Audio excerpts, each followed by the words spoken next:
This creamy broccoli soup is delicious and only takes 30 minutes to make.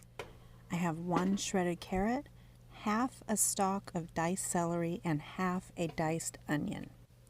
In a pot with some olive oil, I'm going to add them. Mix them up, and then we'll start adding our seasonings. We're going to use some salt and some black pepper and also a little bit of thyme.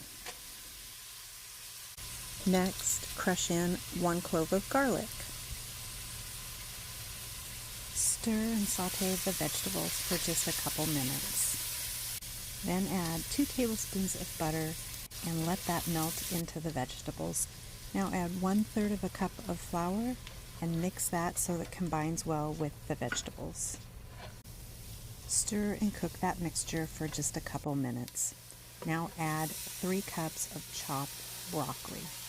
I prefer to use just the florets.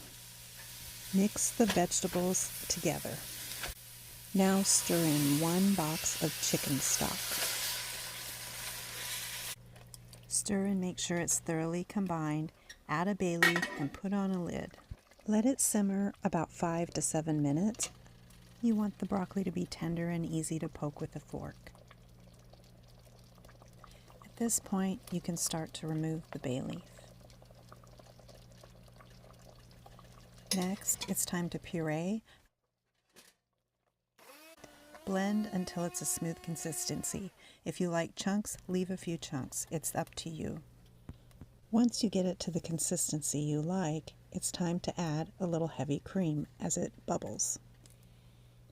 Add in about 1/4 to 1/2 cup of heavy cream. Mix that in and let it come to a slow bubble, and let it bubble for about a minute, and then turn off the heat and add a couple handfuls of cheddar cheese. Stir until it's all melted in and you're ready to serve. Enjoy!